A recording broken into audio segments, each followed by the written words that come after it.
movie review, guys. Get right to it. Action.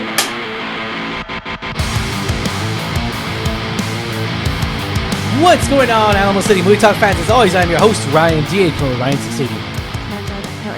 And this is Alamo City Movie Talk, guys. Movie Talk for movie fans, and thank you for making us a part of your day. If you are new to the channel and you are just glancing onto our beautiful thumbnail, be sure to thank you so much, guys. Thank you for the bottom of my heart. Thank you guys so much, and happy holidays to every single one of you guys out there. And without further ado, do not forget to subscribe to us. Hit that little subscribe notification, get that little bell notification, get notified for movie reviews in this case, or trailer reactions. We got a few stuff lined up right before the end of the year. We got our best Christmas movie. We're gonna put them into a little in a coliseum, if you will, to really go at it against each other, head to head on best. I don't even know, best chosen song. I don't know. Best holiday. We're movie? Gonna get it. Yeah. So I like the concept of all these classic holiday films kind of duking it out. Yeah.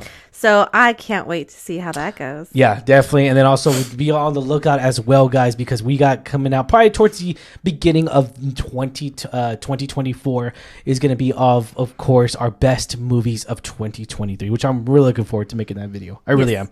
But all right, guys, without further ado, let's get right to it, guys. You clicked it. Let's talk about it. We are talking about Wonka, guys. With the dreams of opening a shop in a city re-owned for its chocolate, a young and poor Willy Wonka discovers that the industry is run by a cartel of greedy chocolatiers. I didn't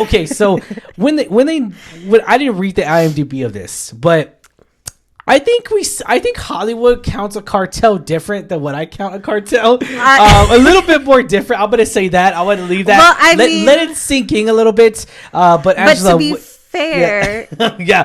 So anyway, with starring Timothée Chalamet. So first off, I do want to say, Angela, what did you think of this movie? Was it everything you expected? Was this the film that we really needed in a way? I mean, let's talk about this film. What did you think of this movie? So going into it, I was really excited because loved Timothée Chalamet. I mean, I think he's such a great up and coming. Like, he's so established. He's done so many projects. I love him in pretty much everything I have seen him in. Yeah. I think the first thing I saw him in was Colman by Your Name. Yeah. It was that was a really good, great breakout role for him. Yeah. And it's fantastic to see what he's done since then. And I think that was mainly the reason why I saw this, because, I was sold on, we've seen Gene Wilder. Yeah. We've seen Johnny Depp. Yeah. Who else can take on such a kooky character? Yeah. So I was like, what? Challenge accepted. So I was really looking forward to it. I love the trailer because it still has that awe-inspiring dream, whimsical, magical, if you will, kind of theme to it. I agree with you. You get a little sense of not all the chocolatiers in the town are rooting for him. Yeah. But they really expand on that chocolate cartel. It's just funny because to be fair, they do kind of act like the cartel because they take out people, if you will, and make people disappear and bribe the police, and they're super rich and powerful, right? And they have staff, right? So I get it. Yeah, but it's you can't take it too seriously. This is a movie that you can't take too seriously, and I thought walking out of the theater, I really enjoyed it. Now, I will say something that might anger a lot of people. I was not a big fan of the first Willy Wonka with Gene Wilder. I'm sorry. I liked the Johnny Depp version better. Charlie and the Chocolate Factory. She's crazy. I know. Unpopular opinion. No one's gonna agree with me. Very unpopular. But I still like it. So I can't compare. When you compare, did Timothée Chalamet, was he Willy Wonka? Did he live up to the role? I can't compare it to Gene Wilder. I think Gene Wilder did fantastic. Yeah. But I think on its own, I think he did a great job portraying that character. And I'm kind of curious to see how the public is going to react to that. Yeah, I got to say, let's clear out the air. Let's clear the air. Let's clear the deck the halls. Let's clear this up a little bit. Okay, so Timothée Chalamet, he is fantastic. He is the future Daniel Day-Lewis. I've said it so many times, guys, in the movie talk where I've said it countless times in our videos, in the chat, every freaking where I see Timothée Chalamet, I'm all like, this is the future Daniel Day-Lewis. I've said it in Dune 1. We saw a Dune 2 trailer official reaction, but check that out, by the way. I gotta say, he is fantastic. Yeah. He is pure joy to watch on camera. He leads this movie in such a pure artistic way. I love him when he's on camera. I'm sorry, just his hair, everything's perfect. Oh my gosh, his facial expression, his cheekbones. I'm jealous. I'm saying I'm jealous on a few things. But I gotta say, there's this real quick. There's this dialogue or this montage of him with Martin Scorsese, and they actually made a commercial. It's like not even that long. It's like a minute or two long, and it's pure genius. It's so great seeing the up and comer, Timothée Chalamet, future Daniel Day-Lewis, and the great Martin Scorsese. It's so great to see that, and it's so great that Timothée Chalamet. He's on camera and everything. They're talking open dialogue discussion like we are now, and it's so pure, genuine. He's so humble, and he's like, I'm in one of the greats. This is one of the great people. He respects Martin Scorsese so much, and I got to give him props where it's given. I got to give him that. He gives respect to the filmmakers, and I love that. I love that about this kid. This kid's awesome and everything. He was born in '95, so he's a '90s baby like us. One of the other things I really did enjoy about this movie that, well, in a way, I didn't expect it, right? I really didn't, and I'm gonna fair warning, guys. This movie's a way more musical than I would say even the original is. And I feel like there's a lot more songs. Don't even portray that as much. No, they don't. And I feel like that's I don't know if that's a good thing or a bad thing. Yeah, but it's a good thing. People want to compare this to Gene Wilder. They want to compare this to Johnny Depp. I gotta say, you know what? This is its own. I gotta say, the most fantasy world we can get out of Willy Wonka is going to be this movie. This movie feels more like an Elseworld versus like Johnny Depp was like, oh, okay, it could happen in our world, and then G. Wilder was kind of like our world in those times that they came out that year, right? But in this one, it's like its own Elseworld. It's its own fantasy in a way, and it makes it magical. Everyone breaks out a musical. It's definitely in its own right. It's its own Wonka. Again, this isn't Willy Wonka the Chocolate Factory though. He didn't have the factory. And a lot of stuff did make sense to me. Let me go on record here because I'm saying a lot of the positive stuff. I am. Hugh Grant was phenomenal. Oh my god, but I just loved his British accent. Everything was British in here. I mean, come on. Hugh Grant is a treasure to cinema. I love them in Love Actually. That's one of my favorite movies. I've seen him in again. That's one of my favorite Christmas movies is Love Actually. Guys, if you haven't checked that out, be sure to check that out. But I'm pretty sure you have. Love Actually, which was phenomenal, epic. He's in there. He plays the Prime Minister in there.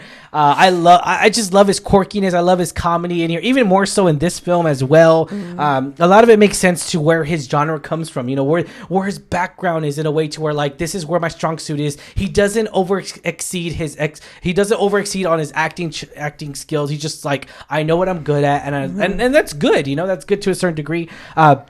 Another thing I like to mention, as well, is of course the negative side of this, the realism behind it.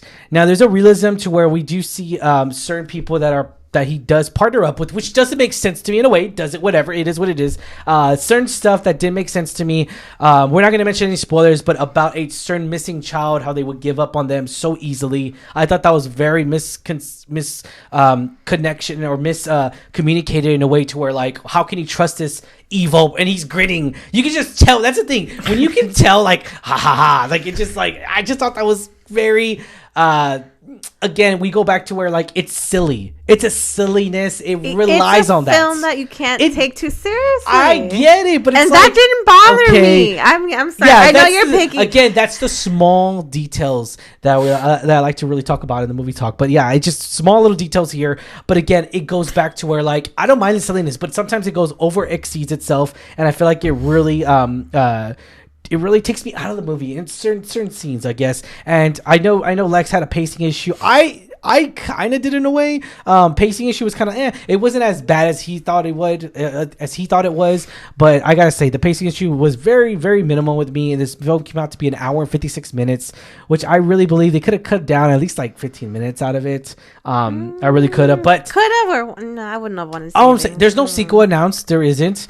Granted, I am excited. If there is a sequel, I kind of feel like, Warner Bros. Is going to be like, we're going to learn. We're going to see how the audience reacts. We're going to see how they react to the music. Because some of the music was good, but some of the music was like, whoever did the sound, the sound mixing for the musical was in my point of opinion, it was a little bit poorly done. I feel like we saw way more better sound mixing with other films, recent films, and I just felt like it didn't really go well with the lips. I thought that was very done, kind of mediocre, I guess. I don't know. I just didn't like it. I really didn't like it in that way. But what do you think? What other further details? I gotta disagree with you. Maybe because I was just caught up on like the fantasy of it all. Like you say, it sweeps you up. It's like some of the songs are meant to be like, it takes you not necessarily to another world, but kind of lets you like your imagination run wild. So for me, if it's off by like half a second, it didn't bother me. I wasn't like, movie's ruined. And one of the things I really did love too as well was which was very, very rich, was the fact that they were in the music. They really put the nostalgia of the original songs, the original Gene Wilder film, the classic, it's the very like you can hear it though. It was like very in the moment where a dramatic scene was about to happen, or more so. And then also the song placement here. I gotta say the song placement, which is a famous Willy Wonka song. I feel like that they put them kind of in awkward places. I don't think I would have done it. Yeah, I disagree. I think I would have done it very differently in that way. But yeah, hey, it's fine. That's fine. I disagree with you. What else do you want to disagree? Oh, yeah. But I gotta say, I liked some of the songs. Were they all like bangers? Did they all slap? No. But I liked a lot of the songs. To be fair, are they all lit? Are they fire? Are they fire? No, no. Oh, but man. You know what? Yeah. I gotta say, for completely different songs that were not in any of the original films, because again, like the songs are built. They're different. They're brand new songs. Yeah, brand new songs. Brand new origin story. Not in a way. Not too bad, right? It's an origin story, right? Yeah. So I gotta say, it was definitely a different take. Yeah. I think it was good. It wasn't bad. I don't think it was terrible. No, it wasn't bad. And I gotta say, although the songs weren't memorable to me, I enjoyed them while I was watching them. Yeah. You know what I mean? So like I would encourage people, if you're not into musicals, give it a chance, because you might be surprised. Yep. Again, it's a lot more songs than you would think. Yeah, and that's the thing too. I feel like as far as like single numbers goes, when it comes to Wonka having his solo music songs, which he does in this one, obviously, and he does in the original. I gotta say, the original is just. It's a different style of music, obviously. It's different style. And it genuinely, it sounds better in the original. When it comes down to like Wonka solo songs, it's better in the original, in my point of opinion. Again, I could be going crazy, whatever the case may be, but nothing on Timothée Chalamet, nothing on him. I just feel like as of right now, Gene Wilder he's fantastic, and he's GOAT. He's the GOAT back then, and he is, and for always will be. That GIF where he's like this, like that GIF where you see. Yeah, I've seen the GIF. Just come on, like that's all I'm saying. Like he's just so popular. It's so known in all community, and I feel like that. As when I saw Willy Wonka and the Chocolate Factory.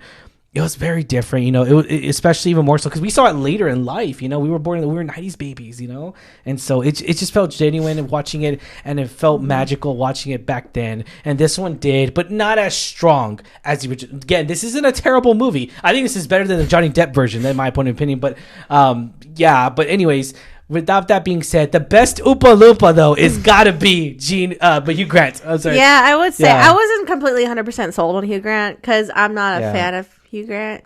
I mean, he's cool, but he's not my favorite. I like him in Love Actually, but aside from that, I'm not a fan of him in certain roles. Or I'm not like Swooty.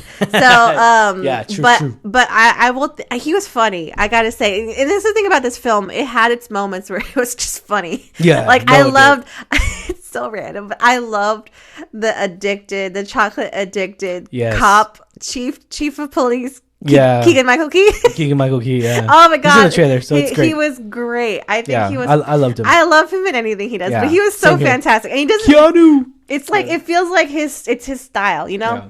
He has the same style of comedy, and it just works. And he was great in this. See, I feel like he does the same thing, but he changes it up like a tad bit that's very entertaining. It's his style, so like you could tell that's Keegan-Michael Key comedy. It's entertaining. Oh yeah, guaranteed. But it's guaranteed laughter. Right. So I think overall it was a really well done film. Yep. I think people are still gonna probably feel they're gonna check it out. I feel like especially in the holiday season right now, in the Christmas season, they are gonna check it out. And if you don't, we are telling you better check out this movie, guys, during the Christmas holiday because it will get your family happy. That heartwarmingness, it's really good, and it gets you. I mean, why not? It's gonna get you to want to eat chocolate. That's all I'm saying. Yeah, and the takeaway message is beautiful. Yeah. Oh yeah, definitely is. All right, guys. So was this fun? We disturbed, Angela? Yes.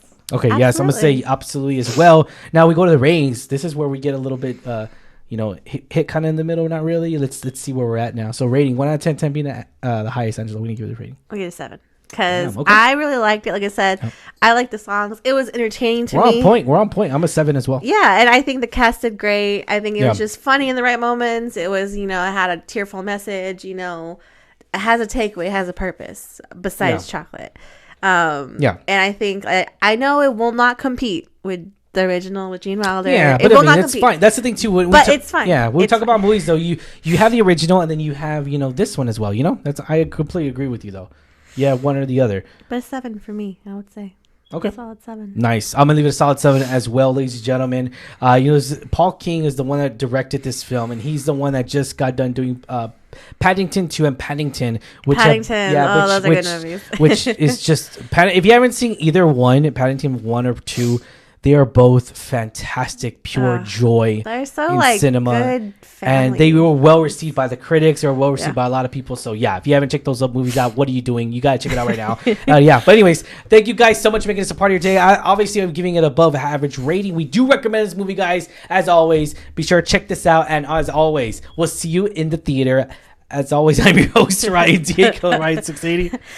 As always, I'm your co-host, Angela Kellyanne. Yeah, and as always, see you around, guys. Have a good one. Stay safe, Antonio. And as always, Merry Christmas. Have a good one. Oh, God. Yeah, we got to stop doing that. All right, guys. Latest.